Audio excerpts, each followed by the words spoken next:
Ya, pada masa pandemi COVID-19 seperti saat ini memang banyak ya pertanyaan yang mungkin muncul di benak kita dan perlu ditanyakan dan dikonfirmasi nih kepada dokter. Dan kami telah merangkum beberapa pertanyaan warganet seputar COVID-19 dalam segmen Tanya Dokter berikut ini. Dan kita sudah terhubung melalui sambungan Zoom dengan dokter spesialis paru, Dr. Diah Handayani. Selamat sore, Dr. Diah.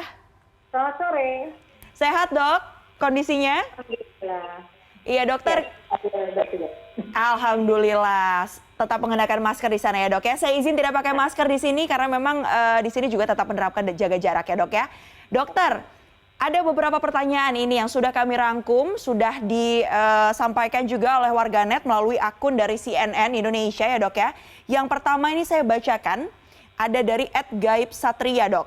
Dia menyatakan bahwa bagaimana caranya menghilangkan rasa ketakutan terkena virus ini. Sudah menjalankan protokol kesehatan tapi masih takut nih karena jumlahnya masih terus naik kalau di Balikpapan. Silakan dok. Kalau menurut saya sebenarnya rasa takut asal tidak berlebihan ini baik. Artinya akan meningkatkan kewaspadaan. Nah, supaya kita sudah menjalankan protokol dengan baik, maka tetap konsisten.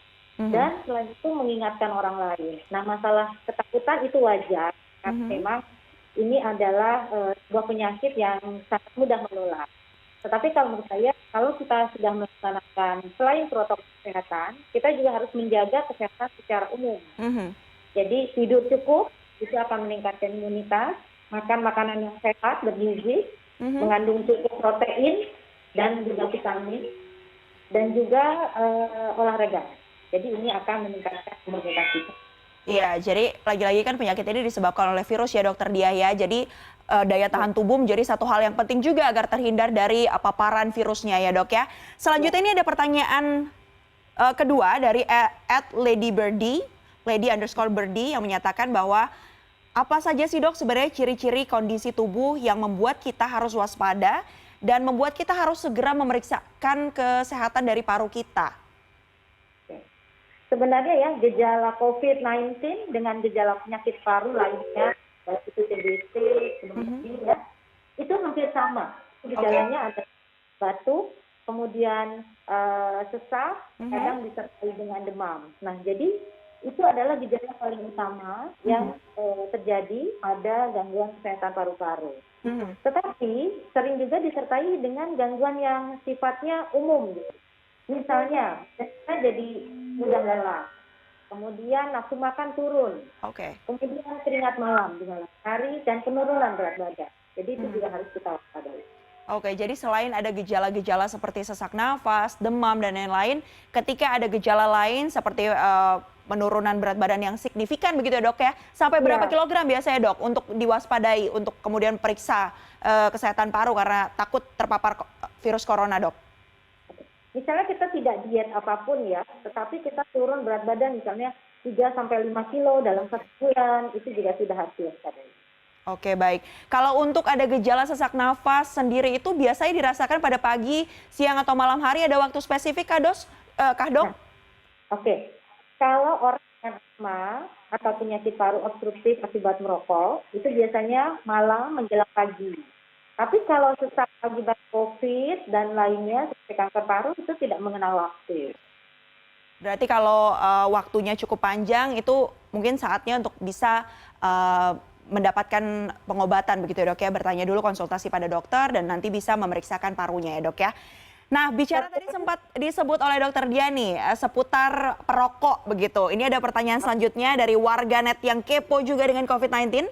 Di segmen Tanya Dokter ini ada @denanjasrp yang bertanya, halo dok, selamat sore. Menurut informasi, perokok ini lebih rentan tertular COVID-19 begitu. Mengapa hal tersebut bisa terjadi? Apakah asap rokok juga bisa mentransmisikan virus? Kemudian bagaimana nih dok dengan perokok pasif? Silakan dok, ini cukup menarik pertanyaannya dok ya. Oh ya, ini pertanyaannya sangat menarik kalau menurut saya. Karena gini, perokok secara umum lebih rentan terhadap semua penyakit infeksi paru. Tidak hanya COVID, tapi juga TBC. Mengapa? Karena ini, rokok itu akan merusak ada yang namanya silia atau rambut-rambut di dalam saluran pernapasan kita, yang dia membantu menghalau segala bakteri dan virus. Kalau bagi perokok, maka silia ini rusak, sehingga menjadikan seorang itu lebih rentan terkena infeksi. Tapi apakah rokoknya sendiri menginfeksi? Nah ini justru menggelitik saya. Karena gini, ada pengobatan yang disebut aerosol, misalnya kita inhalasi pada orang, itu kan menimbulkan asap. Dan itu cepat penularan. Jadi mungkin saja bahwa asap rokok ini juga kalau dilakukan oleh seorang yang yang menderita COVID, nah orang yang menghirup bisa, karena dia semacam aerosol di udara. Apalagi sekarang kan COVID-19 ini sudah airborne ya dok ya? Iya, karena semakin tinggi semakin banyak dalam satu lingkungan, apalagi ruangan yang tertutup yang terkena, maka konsep airborne itu akan semakin jelas dampaknya. Sedikit dok, sebelum kita mengakhiri segmen tanya dokter, tadi sempat ditanyakan soal perokok pasif. Nah ini gimana dok? Oke, ini juga menarik. Jadi sama sebenarnya. Tapi perokok pasif menerima imbas. Bahkan sekarang ada 3 istilah. First hand, perokok aktif. Second hand, perokok pasif. Kita berada di depan. Dan third hand. Third hand itu orang setelah merokok, tetapi ada zat-zat yang mengenai berbagai benda di sekitarnya. Dan kita bisa menghirup. Itu juga ada dampaknya. Meskipun derajatnya lebih berat kalau first hand dan second hand. Tapi itu sama perokok pasif. Baik, berarti benar ya dok ya adanya bahwa memang lebih beresiko karena zat-zat dalam rokok itu bisa kemudian merusak paru yang juga bisa berpotensi untuk lebih tinggi begitu ya bagi orang-orang yang terpapar virus corona untuk kemudian bisa dinyatakan terkonfirmasi COVID-19. Baik, terima kasih banyak Dokter Dia sudah bergabung bersama kami sore hari ini dok. Semoga sehat selalu. Sehat selalu dokter, terus terapkan protokol kesehatan kita semua ya dok ya. Terima kasih dokter, selamat sore. Nah itu tadi beberapa pertanyaan, ada 3 pertanyaan dari warganet yang kepo ya yang sudah disampaikan langsung, sudah saya tanyakan tadi kepada dokter paru kita. Dan bagi Anda yang masih memiliki pertanyaan terkait COVID-19, saya ingatkan bahwa Anda masih bisa terus bertanya. Caranya seperti apa? Mention saja akun Twitter kami di @cnniddaily.